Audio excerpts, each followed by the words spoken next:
Welcome back to the channel, Anthology fans. My name is Coach, and we are back with a new episode of Card Anthology. In our last episode of Card Anthology for Magic the Gathering, we talked about the expansion set Prophecy, which was the last set of the Mercadia block and considered to be one of the worst sets in all of Magic's history. Following up on this set was the creation of a new expansion and the start of another block. So with that being said, here's the Card Anthology episode over the expansion, Invasion.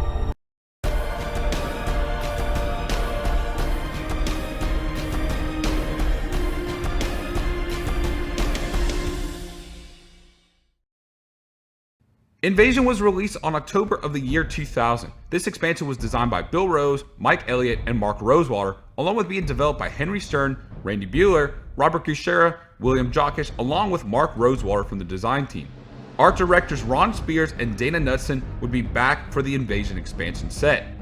The set had a total of 350 cards with 110 cards of common, uncommon, and rare, along with 20 basic lands. The set symbol was a symbol of coalition to mark the cooperation of Dominarian forces from all 5 colors banded together to fight against the Phyrexians led by Yawgmoth.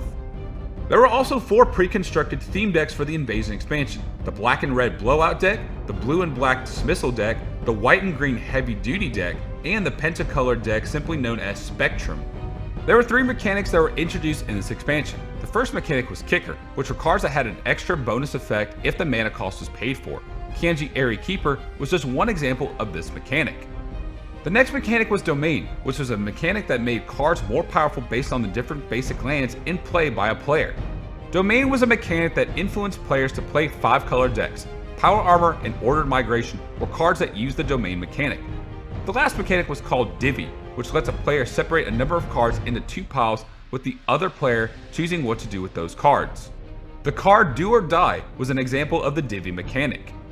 There are a total of 22 cycles in the Invasion set.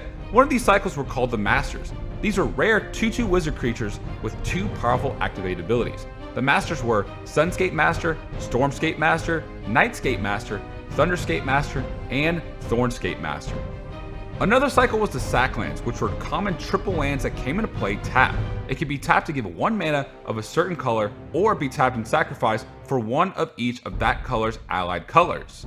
The cards of this cycle were Irrigation Ditch, Ancient Spring, Sulfur Vent, Geothermal Crevice, and Tinder Farm. The Legendary Dragons was a cycle of rare 6/6 dragon creatures that had flying and a triggered ability when dealing damage to a player. Dragon cards in the cycle were Trevor the Renewer, Dromar the Banisher, Croesus the Purger, Darigaz the Igniter, and Rith the Awakener. The tap land cycles were dual lands that came into play tapped and could be tapped for 1 mana of any 2 allied colors. The tap lands were Coastal Tower, Saltmarsh, Elfheim Palace, Urborg Volcano, and Shivan Oasis. Other cycles include Cameos, Weaver, Kick Creatures, Instant Sorceries, Leeches, along with allied colored split cards, just to name a few.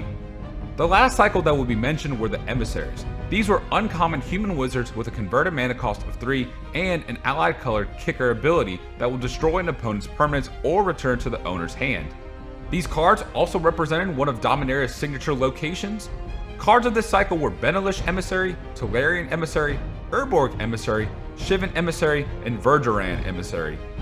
There were 6 total pairs for this set. The pair Absorb and Undermine was a mirror pair. There were counterspells that also had an additional effect such as gaining or losing 3 life.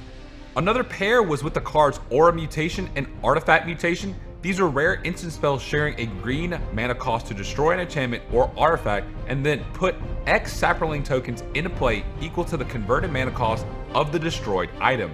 There were 19 true reprints and 11 functional reprints involved in the Invasion set. You had true reprints such as Crown of Flames that was last seen in Tempest, the card Disrupt last printed in Weatherlight, Holy Day way back in the Legends expansion, Phantasmal Terrain seen in 6th edition, Shackles that was last printed in Exodus, Simoon which was printed earlier in the Visions expansion, and Soulburn which last came out of Ice Age.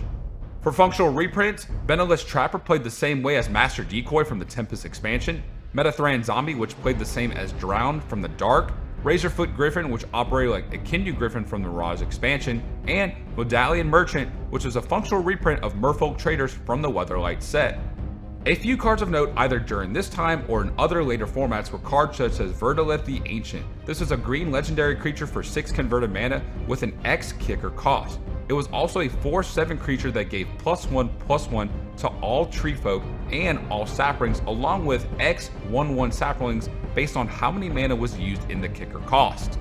Croesus the Purger was a legendary dragon that had a converted mana cost of 6 with flying. If Croesus dealt damage to a player, you may pay 2 generic mana and a black mana, choose a color, and that player reveals their hand and discards all cards of that color. Croesus also had 6 power and 6 toughness as well. Armadillo Cloak was an enchantment that gave a creature +2/+2 and had trample. It also had lifelink, making it an even stronger enchantment for players.